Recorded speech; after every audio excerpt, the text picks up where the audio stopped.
నిన్న మధ్యాహ్నం తర్వాత భారత రాష్ట్ర సమితి నుంచి ఒక ప్రకటన మీ అందరి ద్వారా నేను మీడియాలో చూడడం జరిగింది. మరి బీఆర్ఎస్ నుండి వచ్చినటువంటి ఈ ప్రకటనలో పార్టీ ఎమ్మెల్సీ శ్రీమతి కె కవిత ఇటీవలి కాలంలో ప్రవర్తిస్తున్న తీరుతెన్నులు, కొనసాగిస్తున్న పార్టీ వ్యతిరేక కార్యకలాపాలు బీఆర్ఎస్ పార్టీకి నష్టం కలిగించే రీతిలో ఉన్నందున పార్టీ అధిష్టానం ఈ విషయాన్ని తీవ్రంగా పరిగణిస్తున్నది. పార్టీ అధ్యక్షులు శ్రీ కె చంద్రశేఖరరావు గారు శ్రీమతి కె కవితను తక్షణం పార్టీ నుండి సస్పెండ్ చేస్తూ నిర్ణయం తీసుకున్నారని చెప్పి మరి నాకు ఒక ప్రకటన నిన్న టీవీల ద్వారా అందుకోవడం జరిగింది. మరి నేను పార్టీ నుండి వచ్చినటువంటి ఈ లేఖలో ప్రత్యేకంగా 2 అంశాల మీద మాట్లాడదలుచుకున్నాను. నేను అక్రమ కేసులు పెట్టి నా మీద తిహార్ జైల్లో 5.5 నెలల పాటు ఉండి బయటకు వచ్చిన తర్వాత నవంబర్ 23వ తారీఖు 2024 నుండి నేను ప్రజాక్షేత్రంలోకి వచ్చి అనేక కార్యక్రమాలు చేయడం జరిగింది.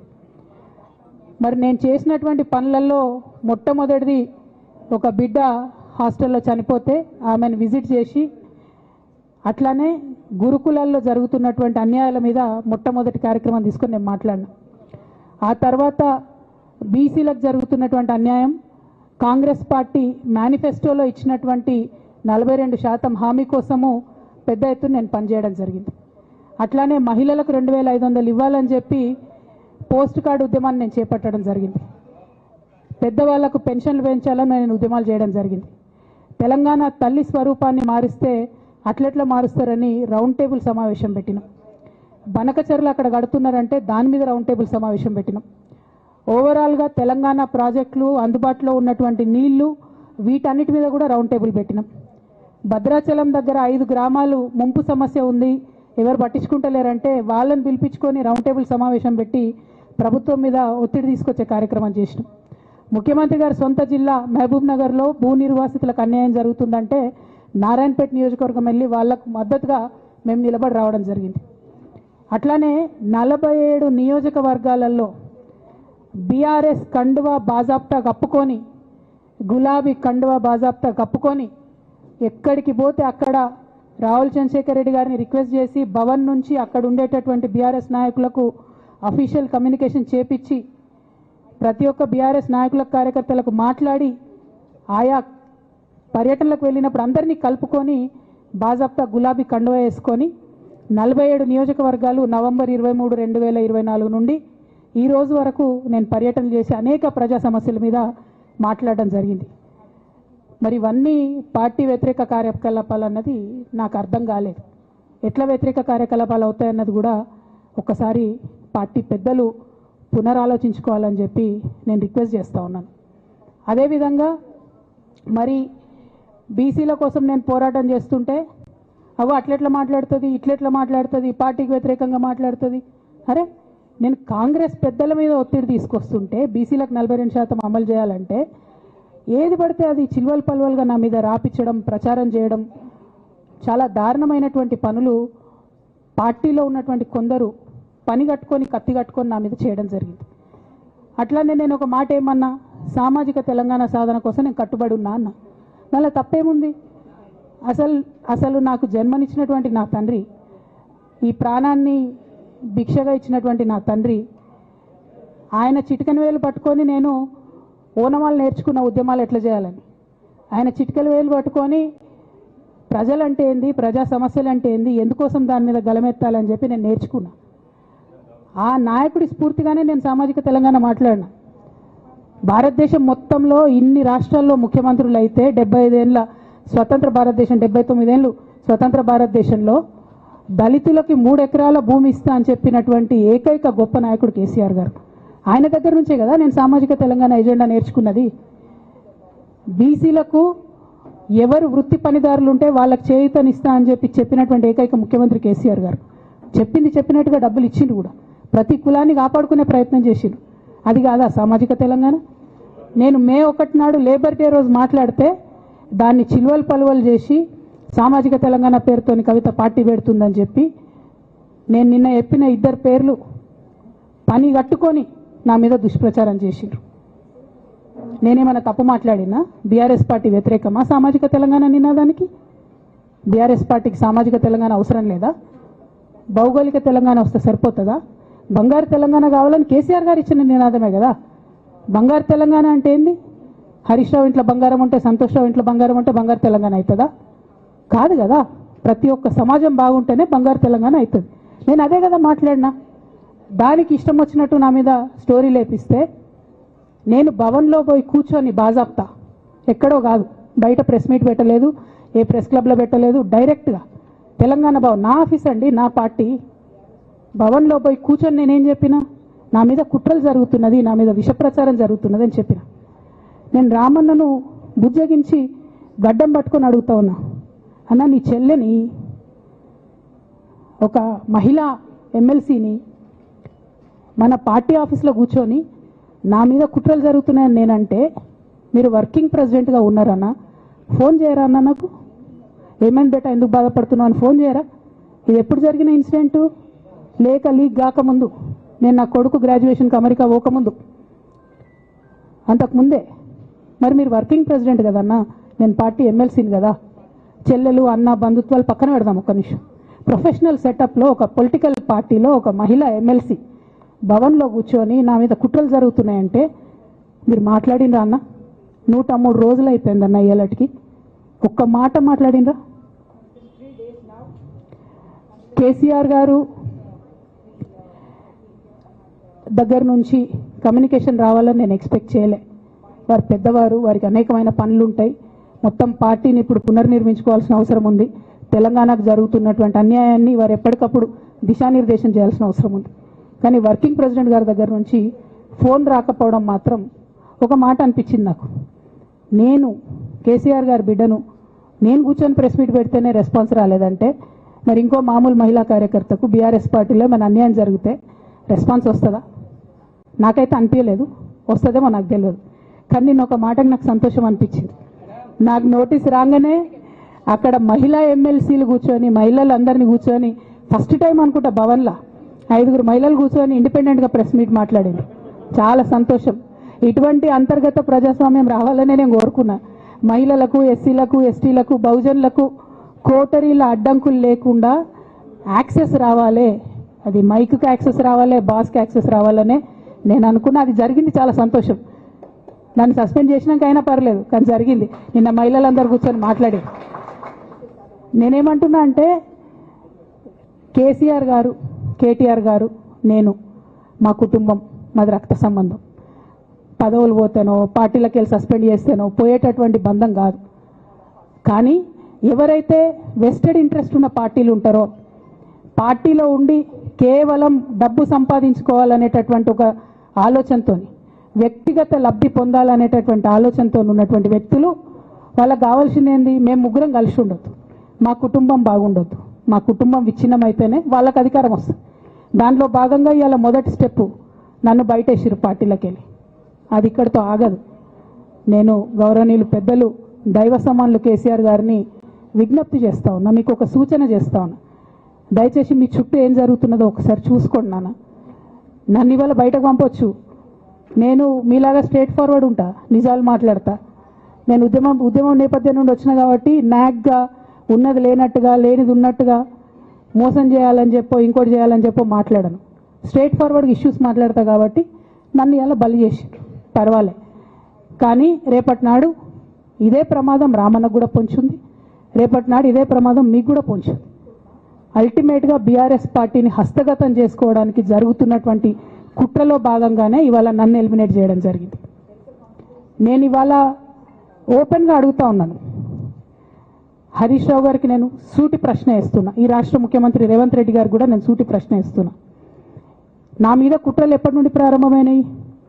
ఎప్పుడైతే హరీష్ రావు గారు, రేవంత్ రెడ్డి గారు ఒకే ఫ్లైట్లో హైదరాబాద్ నుండి ఢిల్లీకో, ఢిల్లీ నుండి హైదరాబాద్లో ఒకే ఫ్లైట్లో వాళ్ళిద్దరు ప్రయాణం చేసి వచ్చినప్పుడు హరీష్ రావు గారు, రేవంత్ రెడ్డి గారు కాలు పట్టుకొని సరెండర్ అయినాక ఈ కుట్రలు స్టార్ట్ అయినాయి, నా మీద ఈ స్టోరీలు స్టార్ట్ అయినాయి.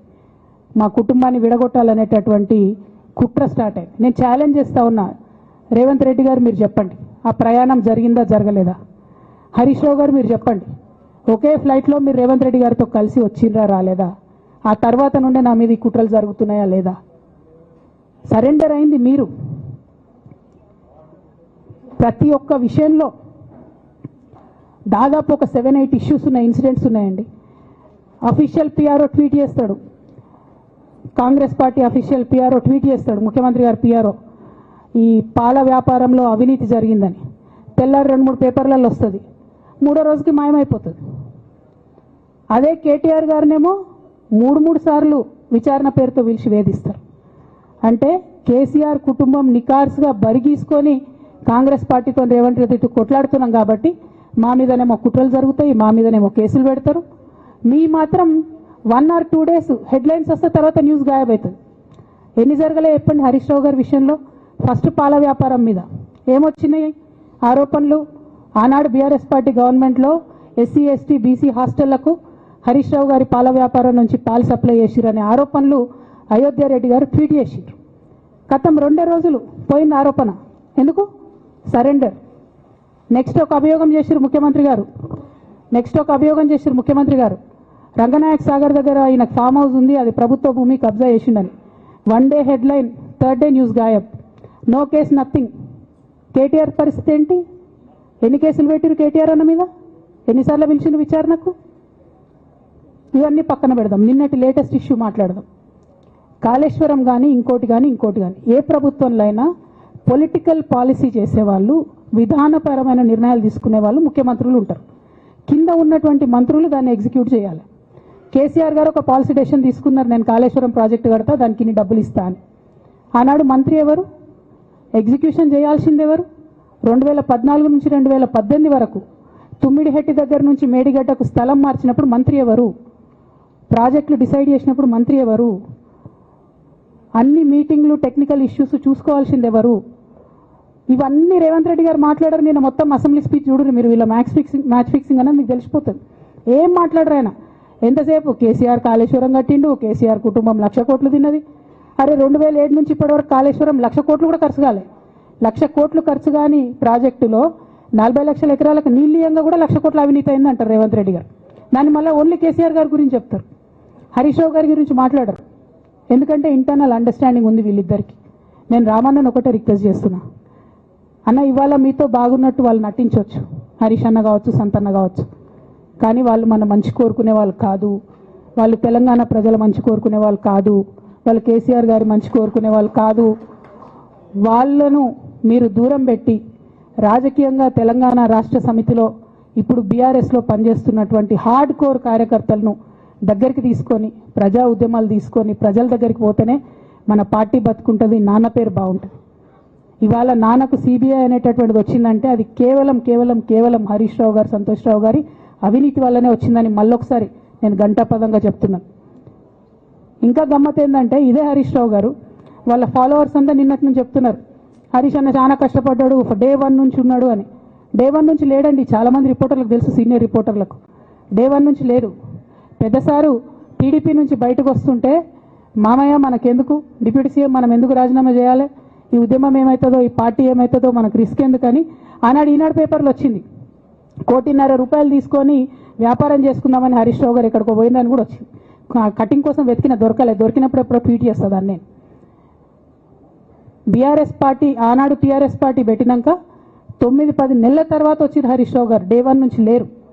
నమ్మకం లేకుండా ఆయన పార్టీ నిలబడుతుందో ఉంటుందో పోతుందో అని. ఓకే అయిపోయింది, రాగానే సారు పెద్ద హృదయం కాబట్టి క్షమించిరు, దగ్గర తీసుకున్నారు, ఎమ్మెల్యే కాకముందే మంత్రి ఇచ్చిర్రు, అన్ని రకాలుగా ఆదరించిరు, అన్నీ చేసిండ్రు. ఎప్పుడైతే పార్టీకి ఒక్క క్షణం చెడ్డ పేరు వచ్చిందో ఎక్కడ పోయిండండి ఈయన? చక్కగా పోయి వైఎస్ రాజశేఖర రెడ్డిని కలవలే? మీ అందరికి గుర్తులేదు ఆ ఫోటో? సీనియర్ నాయకులందరికీ బాగా మాట్లాడతారు, అన్ని దగ్గర ఉన్నా, నేనే ఉన్నా, నేను ఎక్కడ లేను. నిన్న పాపం చాలా మంది ఈ కొత్త సోషల్ మీడియా పిల్లలు ఉన్నట్టు వాళ్ళకి హిస్టరీ తెలియదు అనుకుంటా, అందుకే చెప్తున్నా ఇవాళ.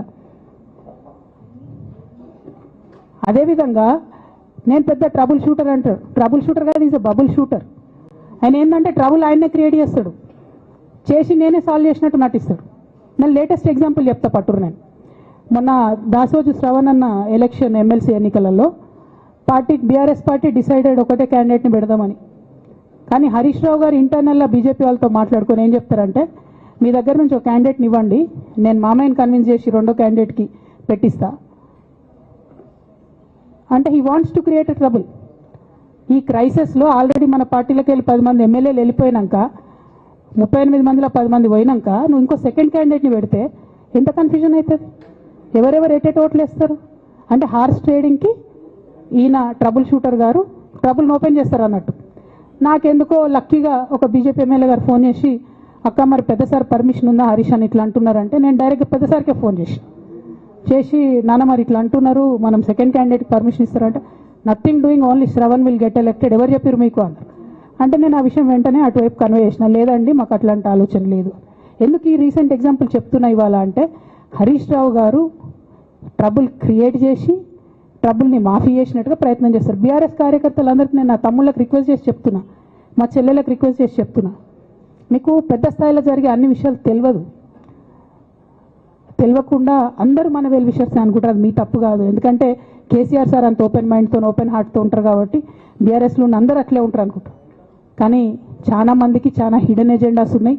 ఒక పక్క కాంగ్రెస్తో కలిసి ఉన్నారు, ఇంకో పక్క బీజేపీతో మాట్లాడుతున్నారు, ఎటు ఎవరితో అవసరమైతే అటు మాట్లాడుతున్నారు. అదేవిధంగా 2018 ఎన్నికలలో హరీష్ రావు గారు 20-25 మంది ఎమ్మెల్యేలకు ఎన్నికలలో అడిషనల్ ఫండింగ్ ఇచ్చారు, పార్టీ ఇచ్చింది కాకుండా. ఏడికేలు వచ్చినాయి హరీష్ రావు గారికి అన్ని డబ్బులు? 100% కాళేశ్వరంలో జరిగిన అవినీతి నుంచి వచ్చిన డబ్బులే.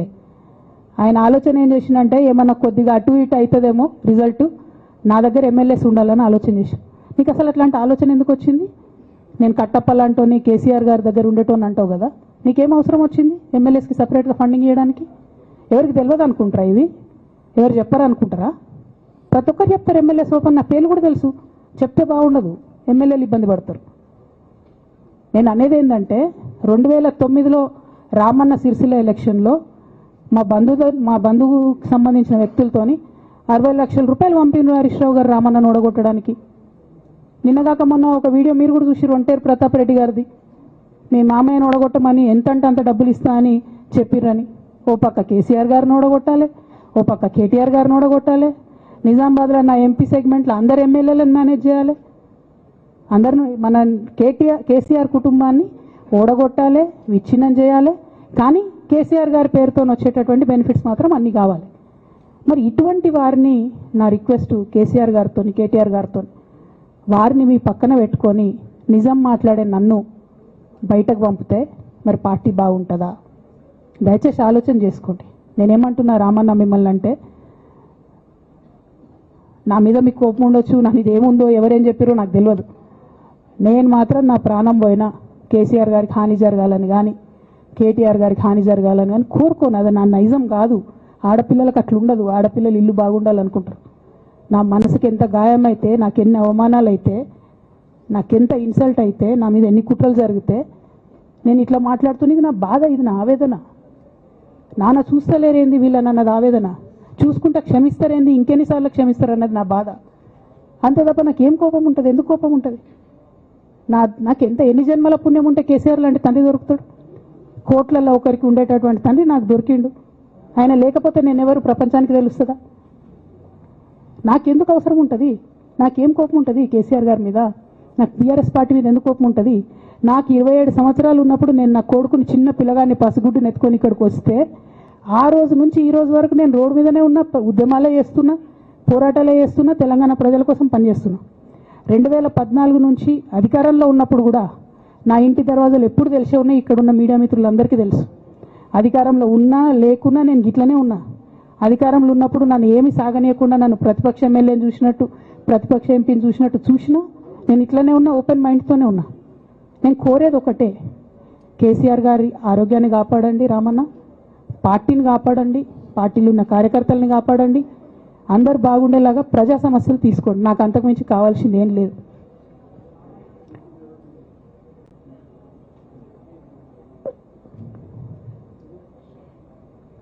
కానీ మొన్న అసెంబ్లీలో అర్ధరాత్రి దాకా పెట్టి రేవంత్ రెడ్డి గారు కేసీఆర్ గారిని తిడుతుంటే దయ్యాలు వేదాలు వాళ్ళు ఇస్తున్నట్టు అనిపించింది నాకైతే. దానికి ఈయన హీరోలాగా ఎదుర్కొన్నాడు, ఈయన 6 అడుగుల బుల్లెట్ అని పార్టీ అంతా ట్వీట్ చేస్తే, మరి 6 అడుగుల బుల్లెట్ ఎవరికి గాయం చేస్తుంది? ఎండ్ ఆఫ్ ద డే ఇవాళ అయితే నన్ను గాయపరిచింది, రేపు రామన్నను గాయపరుస్తారో కేసీఆర్ని గాయపరుస్తారో. జాగ్రత్తగా ఉండండి రామన్న, నేను చెప్పేది ఏం లేదు, జాగ్రత్తగా ఉండండి, కేర్ఫుల్గా ఉండండి. ఎట్ ద సేమ్ టైం ఈ హరీష్ రావు గారి కారణంగా గమ్మత్ ఏముంటుందంటే, ఒకసారి హంపీకి పోతారు వీళ్ళందరూ, మీ అందరూ తెలుసు ఆ స్టోరీ. హంపీకి పోయి పాటలు పాడుకుంటారు, మొత్తము చాలా మంది కలిసి కేసీఆర్ గారిని చాలా అవమానకరంగా మాట్లాడతారు, ఒక పార్టీని వెన్నుపోటు కొడదామని డిజైన్ చేశారు. ఇదంతా వీరికి తెలుసు, హరీష్ రావు గారికి తెలుసు. నేను ఆ రోజు సాక్ష్యం ఉన్న హరీష్ అన్న వచ్చి లిటరల్లీ రామన్న చేతులు పట్టుకొని, అరే మామయ్యకి ఎప్పుడా సింక్ ఆర్ సేల్, నేను మామయ్యతోనే ఉంటా అని చెప్పి అక్కడ మాట్లాడుకున్న వాళ్ళందరినీ వెబసార్ దగ్గర అవుట్ చేసిండి. ఆ తర్వాత పర్యవసానంలో ఈటల రాజేంద్ర అన్న బయటికి వెళ్ళడం. ఈ మహానుభావుడు వల్ల జగ్గారెడ్డి దగ్గర నుంచి మొదలు పెడితే, చెరుకు శ్రీనివాసరెడ్డి ముత్యంరెడ్డి అన్న కొడుకు దగ్గర నుంచి మొదలు పెడితే, రఘునందన్ రావు గారు, మైనంపల్లి గారు, విజయశాంతి గారు, విజయరామారావు గారు, ఆయన పాత పెద్ద ఆయన ఉండే ఈటల రాజేందర్ గారు, వీళ్ళందరూ పార్టీలోకి వెళ్ళి పోయినారు కదా, పోలేదా? ఇవన్నీ హరీషన్న చేసినాయి కాదా? ఆనాడు దుబ్బాక ఉప ఎన్నిక ఎందుకు ఓడిపోయినాం? దుబ్బాక ప్రజలకు ఇప్పటికి కూడా గుర్తుంటుంది. వాళ్ళందరూ ఒకటే మాట చెప్తారు, ఈయన సిద్దిపేటకు తప్ప రూపాయి రానియాడు దుబ్బాకకు, ఈయన వచ్చి ప్రచారం చేసిండు కాబట్టి మేము ఓటేయాలని ఓపెన్గా చెప్పారు ఆనాడు ఎన్నికలలో. దానికి ఏం రాపించుకుంటాడు ఈయన పేపర్లల్లో? ఒంటరి పోరాటం చేసి ఓడిన హరీష్ రావు. అసలు ఓడిపోయిందే మీ వల్ల కదా. మీరు మీడియా మేనేజ్మెంట్లో సూపర్, అలా డౌట్ ఏం లేదు. రామన్న యూట్యూబ్ మేనేజ్ చేసి ఈయన మెయిన్ స్ట్రీమ్ మీడియా మేనేజ్ చేస్తాడు, అంతే, అంతకుమించి వేరే ఏం లేదు. నేను రామన్నని రిక్వెస్ట్ చేస్తున్నా, మీరు కూడా ఆ స్కిల్ నేర్చుకోండి అన్న. అట్లనే ఈటల రాజేందర్ గారు ఉప ఎన్నిక దగ్గరుండి హరీష్ అన్న గెలిపిలేదా అండి ఈటల రాజేందర్ని? ఆనాడు పీసీసీ అధ్యక్షుడిగా ఉండి రేవంత్ రెడ్డి గారు ఏమంటారు, కాంగ్రెస్ పార్టీ ఓడిపోతుంది ఇడా అని చెప్పి ఆయన ముందే డిక్లేర్ చేసిండు, ముందే చేతులు ఎత్తేసిండు. హరీష్ అన్నాడు పోయి కూర్చొని మరి ఈటల రాజేందర్ అన్నని గెలిపించొచ్చిండు. ఈ బంధం రేవంత్ రెడ్డి గారిది హరీష్ రావు గారిది అప్పటి నుంచి కొనసాగుతుంది, కొత్త బంధం ఏం కాదు ఇది. నేను కేసీఆర్ గారిని పెద్దల్ని రిక్వెస్ట్ చేసేది ఒకటే, ఈయన చేస్తున్న నక్క జిత్తుల్ని దయచేసి గమనించండి. ఇవాళ నేను బయట పోతా కావచ్చు, నాదేముంది, ఉద్యమంలోకి వెళ్ళి వచ్చినా మళ్ళీ ఉద్యమంలోకే పోతా, నాకు భయం ఏముంటుంది, నాకు ఎన్నడూ పదవుల మీద ఆశ లేదు.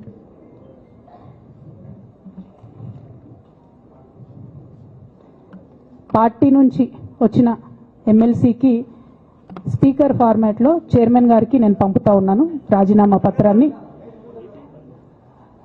అట్లానే బీఆర్ఎస్ పార్టీ ప్రాథమిక సభ్యత్వానికి కూడా గౌరవ పెద్దలు కేసీఆర్ గారికి రాజీనామాను పంపుతా ఉన్నాను. దీన్ని మన రావుల చంద్రశేఖర్ రెడ్డి గారికి తెలంగాణ భవన్కి వారికి నేను పంపుతా ఉన్నాను. ఎందుకు ఇవి ఇప్పుడే చూపించిన అంటే, పదవుల మీద నాకు ఎప్పుడు ఆశ లేదు. మేము ఉద్యమంలోకి వచ్చింది ఎందుకంటే మా నాన్న ఒక్కరు ఇంత ఒంటరి పోరాటం చేస్తున్నారు, ఎంత వీలైతే అంత ఆయనకు మద్దతు ఇవ్వాలని వచ్చినాం. ఆనాడు మేము ఉద్యమంలోకి వచ్చినప్పుడు పార్టీ అధికారంలోకి వచ్చే ఆస్కారమే లేకుండే, తెలంగాణ వస్తుందో రాదే అనే అనుమానాలు అంతటా ఉండే. మేము ఉద్యమంలో కొట్లాటలో లాఠీ దెబ్బలు తినడం కోసం, జైల్లోకి పోవడం కోసం ఆనాడు వచ్చినాం ఉద్యమంలోకి. అధికారంలోకి వస్తామనుకొని రాలే. రామన్నైనా నేనైనా కేవలం నాన్న కోసమే వచ్చినాం ఉద్యమంలోకి. అందుకే మా కుటుంబం మీద కుట్ర. ఈ కుట్రను గమనించమనే నేను మా కుటుంబాన్ని కోరుతా ఉన్నా. ఇక పెద్ద సార్కు నీడలాగా సంతోష్ రావు గారు ఉంటారు.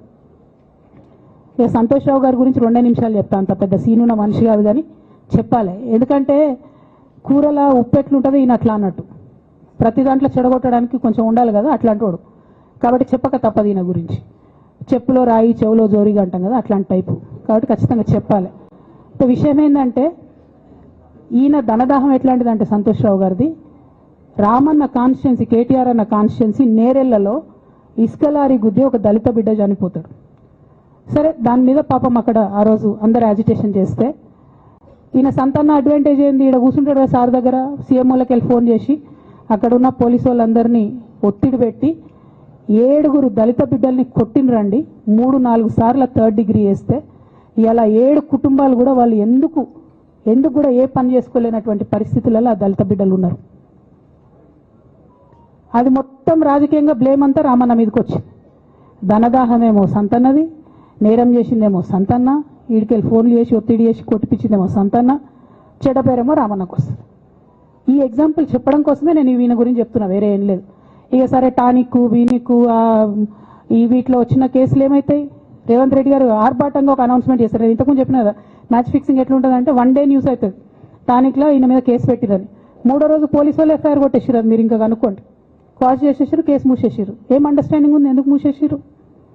At the same time Harithaharam, తెలంగాణకు హరితహారం అని పెద్దలు కేసీఆర్ గారు పెద్ద కళతోని 230 కోట్లు అక్కడ గోబీ డెజర్ట్ల వాళ్ళు చెట్లు పెట్టి చైనాను కాపాడుకున్నారు. మనం అదే స్థాయిలో తెలంగాణను బాగు చేసుకోవాలని పెద్దసారి హరితహారం అని పెడితే ఈయన దాంట్లో నకిలీ ప్రోగ్రామ్ గ్రీన్ ఇండియా ఛాలెంజ్ అని పెడతాడు. తెల్లారులేస్తే సినిమా వాళ్ళని తీసుకురావాలి, రోజు ఒక ఫోటో వేసుకోవాలి. దాని వెనుక ఉన్న కుట్ర ఏంటంటే జీవో అమెండ్మెంట్ అవుతుంది సంతోష్ గారి గురించి. ఆ ఫారెస్ట్లను 10% ఇన్కమ్ ఎవరన్నా ఇస్తే అమ్యూజ్మెంట్ పార్క్లకు ఇస్తారన్నట్టు. దానికోసం జీవో అమెండ్ అవుతుంది. దానికి ప్రభాస్ గారిని, చిరంజీవి గారిని, అనేక మంది సినిమా స్టార్లను మోసం చేసి వాళ్ళని తీసుకుపోయి వాళ్ళతో ఫోటోలకు పోజులు ఇప్పించి ఫారెస్ట్లను కొట్టేయాలని ప్లాన్ అయినది. ఇక ఈయనకి 2-3 మనుషులు ఉంటారు సంతనకి. ఆయన పోచంపల్లి శ్రీనివాస్ రెడ్డి అని ఎమ్మెల్యే. ఇది నాకు విషయం ఎవరు చెప్పారంటే మన పల్లరాజేశ్వరరెడ్డి అన్ననే చెప్పిండు. మీకు ఏమైనా డౌట్లు ఉంటే ఆయన అడగొచ్చు. ఈ పోచంపల్లి శ్రీనివాస్ రెడ్డి అనేట ఆయన వరికోల్ అనే ఊరు, సామాన్య కుటుంబం, మధ్యతరగతి కుటుంబం. ఇవాళ అక్కడ ఆయన శ్రీమంతుడు అని పిలుస్తారు పోచంపల్లి శ్రీనివాసరెడ్డి గారిని. ఇక్కడ నాకు పల్లరాజేశ్వరరెడ్డి గారు చెప్పిన సమాచారం ప్రకారం మోకిల్లాలో మెగా శ్రీనివాసరెడ్డి, మెగా కంపెనీ ఉంది కదా, ఈ కాళేశ్వరంలో అవినీతి చేసిన mega company plus Pochampalli Srinivasa Reddy గారు కలిసి 750 కోట్ల విల్లా ప్రాజెక్ట్ చేస్తున్నారు మోకిల్లాల. ఏడుకేళ్ళు వచ్చినాయి అవి, అవినీతి డబ్బులు కాదా? ఎట్లా వస్తాయి? ఎవరైనా who is this Pochampalli Srinivasa Reddy? Santosh Rao classmate. అది తప్ప ఆయనకున్న అర్హత ఏం లేదు. ఆయనకి ఎమ్మెల్సీ వస్తుంది, కాంట్రాక్ట్లు వస్తాయి, ఇంకేందో వస్తాయి. అట్లనే నవీన్ రావు అని ఇంకొక ఎమ్మెల్సీ ఉంటాడు. ఆయన డైరెక్ట్గా మా ముఖం పట్టుకొని అందరి ముంగట అంటాడు, నాకు ఎమ్మెల్సీ ఇచ్చింది కేసీఆర్ గారైనా నాకు దేవుడు సంతోషం అంటాడు ఆయన. నిన్న మొన్న వాళ్ళ ఫాదర్ని పట్టుకున్నారు పేకాటల. ఏమైంది కేసు? ఆల్రెడీ నవీన్ రావు గారు పోయి మన ముఖ్యమంత్రి గారు కాళ్ళు పట్టుకున్నట్టుగా తెలిసింది. వాళ్ళ తండ్రిని విడిచిపెట్టారు, ఈయన మీద భూ కబ్జా కేసులు ఉంటే అవి విడిచిపెట్టారు. అంటే ఓ పక్క సంతోష్ రావు గ్యాంగు, ఇంకో పక్క హరీష్ రావు గ్యాంగు 100కు 100% రేవంత్ రెడ్డి గారితో, ఇక్కడున్న కాంగ్రెస్ ప్రభుత్వంతో, అవసరమైన సందర్భంలో పైనున్న బీజేపీతోని వాళ్ళు కోఆర్డినేషన్లో ఉండి బీఆర్ఎస్ పార్టీకి జలగల్లాగా పట్టి పీడుస్తున్నారు. నిరంతరం బీఆర్ఎస్ పార్టీకి నష్టం చేస్తున్నారు. ఎంత దారుణానికి ఒడిగట్టిరంటే ఆఖరికి నా ఓటమితో ప్రారంభమైంది అది. నిజామాబాద్లో నా ఓటమిలో కుట్రలు చేశారు. ఆనాడే మనం రివ్యూ చేసుకుంటే బాగుండలేదు. కానీ ఇప్పుడు అది ఎక్కడికి వచ్చింది? కామారెడ్డిలో పెద్దసారి ఓడిపోయేదాకా వచ్చింది పరిస్థితి. మూడోసారి ప్రభుత్వం పోయేదాకా వచ్చింది పరిస్థితి. ఒక్కొక్క ఎలక్ట్ అయిన ఎమ్మెల్యేను, ఓడిపోయిన ఎమ్మెల్యేలు పత్రికా మిత్రులు మీరు మాట్లాడండి. సంతోష్ రావు గారి బాధితులు నాకు మామూలుగా ఫోన్ చేస్తలేరు. అచ్చా, ఈ కంపెనీ పేరు బ్లూఫిన్ అట, మోకిలా. పల్లరాజేశ్వరరెడ్డి అని అప్పుడు పంపిన మెసేజ్ చూస్తున్న పాతది. Bluefin company Mokila. అయితే నేనేమంటున్నా అంటే ఇంత స్పష్టమైనటువంటి నేను ఇస్తున్నా, రేవంత్ రెడ్డి గారిని నేను ఛాలెంజ్ చేస్తున్నా. మరి ఎందుకు మీకు మీ ఏసీబీ వాళ్ళకు వీళ్ళ ఇండ్లు అడ్రస్లు దొరుకుతలేవా? ఏం అండర్స్టాండింగ్ ఎందుకు లేదు మీకు? లేకపోతే మీరు చర్యలు ఎందుకు తీసుకుంటలేరని నేను సూటిగా రేవంత్ రెడ్డి గారిని ప్రశ్నిస్తున్నా. ఇక తర్వాత వారు ఏం చేస్తారన్నది నాకు సంబంధం లేదు. ఇక నేను మాత్రం పర్టికులర్గా మళ్ళీ ఒకసారి నా బీఆర్ఎస్ పార్టీ కుటుంబ సభ్యులందరికీ, మా సొంత కుటుంబ సభ్యులకు కూడా రిక్వెస్ట్ చేస్తున్నది ఏంటంటే, నాకు 27 సంవత్సరాలు ఉన్నప్పుడు నేను రాజకీయాల్లోకి వచ్చిన, తెలంగాణ ఉద్యమం కోసం వచ్చిన. ఇవాళ నాకు 47 సంవత్సరాలు. అంటే నా 20 సంవత్సరాల జీవితం అంతా కూడా నేను బీఆర్ఎస్ పార్టీ కోసం, కేసీఆర్ గారి కోసం, తెలంగాణ జాగృతి కోసం, తెలంగాణ ప్రజల కోసం, తెలంగాణ ఆడబిడ్డల కోసం నేను గడిపిన. సడన్గా ఇయ్యాల నీకేం సంబంధం బీఆర్ఎస్తో అని, నువ్వెవరు అని చెప్పి సస్పెన్షన్ ఒకసారికి పంపిస్తే చాలా బాధాకరంగా ఉంది. పర్వాలేదు, అయినా నాకు ప్రజలు ఉన్నారు, నేను వాళ్ళ దగ్గర పోతా, వాళ్ళతో పాటు ఉంటా. కానీ బీఆర్ఎస్ పార్టీలో ఉన్న నాయకులకు, కార్యకర్తలకు రిక్వెస్ట్ చేస్తాను, సోషల్ మీడియాలో వచ్చే పిచ్చి పిచ్చి పట్టుకొని ప్రజాప్రతినిధులు ప్రెస్ మీట్ పెట్టింది నిన్న భవన్లో. నేను నిన్న మొన్నటి రోజు వాళ్ళ మీద ప్రెస్ మీట్ పెట్టినప్పుడు ఏమన్నా, కేసీఆర్ గారికి నష్టం చేసిన పార్టీ ఉంటే ఎంత పోతే ఎంత అన్న. సోషల్ మీడియాలో ఉన్న బీఆర్ఎస్ పార్టీ కొంతమంది దుర్మార్గులు ఉన్నారు, సోషల్ మీడియా వింగు చూసేటోళ్ళు. వాళ్ళ ముంగట విషయం కట్ చేసారు. ఏది కేసీఆర్ గారికి నష్టం చేసిన అనే విషయం కట్ చేసి బీఆర్ఎస్ పార్టీ ఉంటెంత పోతెంత నేను అన్నా అని చెప్పి ప్రచారం చేస్తున్నారు. నాదే పార్టీ, బీఆర్ఎస్ పార్టీ. 20 ఏళ్ళు నేను కష్టపడ్డా. నేను తెలంగాణ జాగృతి పెట్టి ఇండిపెండెంట్గా పనిచేసినప్పుడు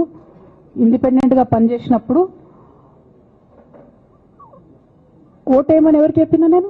బీఆర్ఎస్ పార్టీ కోటేయమని చెప్పినా కదా? నా జీవితంలో ఇంతవరకు నేను ఇంకో పార్టీ కోటేయమని చెప్పలే, ఇంకో పార్టీ కోటేయలే. ఎట్లయితే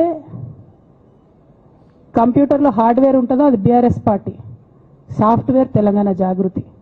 శరీరం బీఆర్ఎస్ పార్టీ అయితే ఆత్మ జాగృతిగా పనిచేసినాం, తెలంగాణ ఆత్మగా పనిచేసినాం. మేము తెలంగాణ ఆత్మగౌరవం కోసం పనిచేసినాం, తెలంగాణ ఆత్మగౌరవ ప్రతీకలైనటువంటి బతుకమ్మ బోనాలను నిలబెట్టడం కోసం పనిచేసినాం. ఆ కాంట్రిబ్యూషన్ ఏం లేదా? నేనేం చేయలేదా పార్టీకి?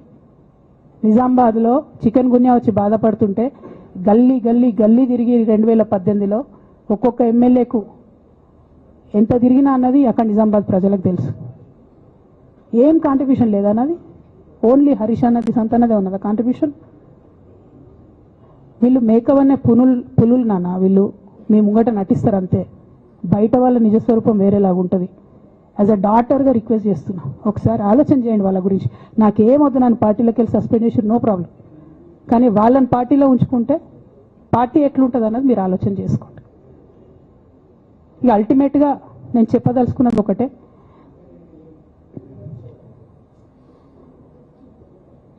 కలికాలం కాబట్టి అబద్ధాలు చెప్పేటోళ్ళది మోసం చేసేటోళ్ళది నడుస్తుంది. టెంపరీగా వాళ్ళది నడుస్తున్నది, వాళ్ళది నడిచింది, విజయం సాధించారు కాబట్టి ఇవాళ సస్పెన్షన్ నాకు వచ్చింది. బట్ నేను ఇదివరకు చెప్పినా మళ్ళీ చెప్తున్నా, నేను కర్మ సిద్ధాంతాన్ని నమ్ముతా. ఖచ్చితంగా ఇంతకు ఇంత దేవుడు వాళ్ళకు అనుభవింపజేస్తాడు, అందులో ఏం ఆలోచించాల్సినటువంటి అవసరం లేదు. Thank you. జై తెలంగాణ, జై కేసీఆర్, జై తెలంగాణ, జై కేసీఆర్.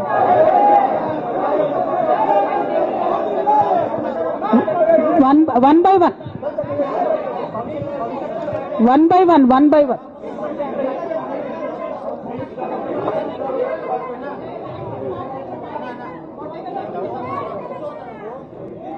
ఒక 1 minute హిందీలో చెప్పేసే అన్న, బయట నేషనల్ మీడియా మిత్రులందరూ అడుగుతున్నారు. ఒక 1 minute హిందీలో చెప్పేస్తా.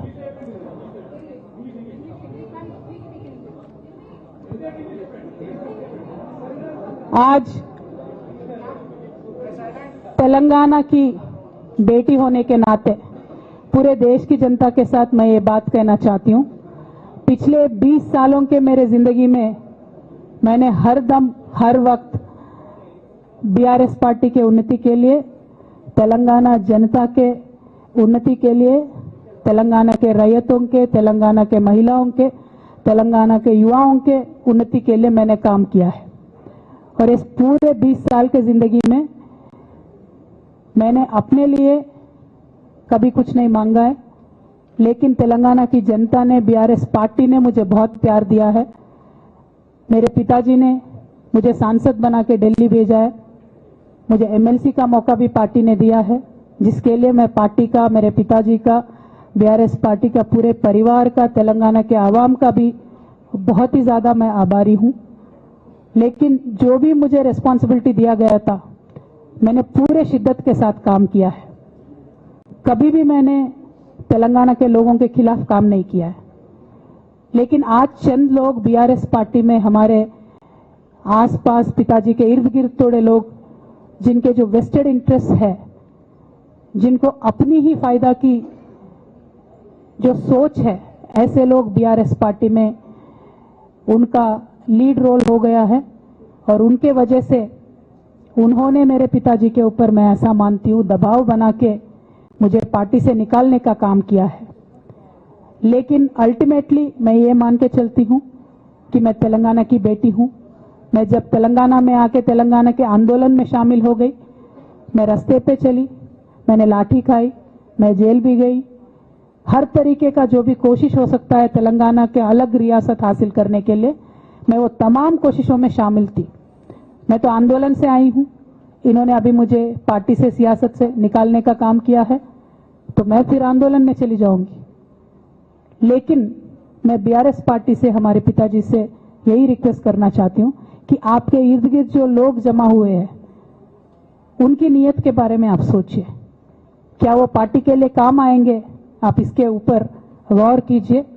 हमारे परिवार को तोड़ने का काम उन्होंने आज किया है, बीआरएस पार्टी के परिवार को तोड़ने का काम आज उन्होंने किया है।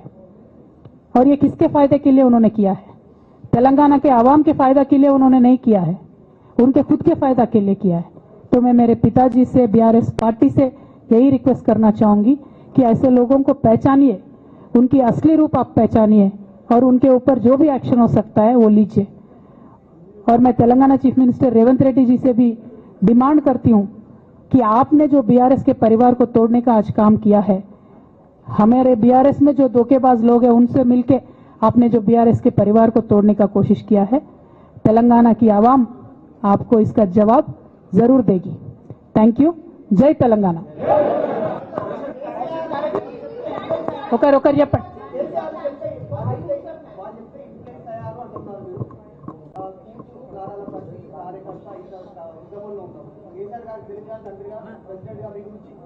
ఓకే, ఇంకా ఎవరైనా చెప్పండి।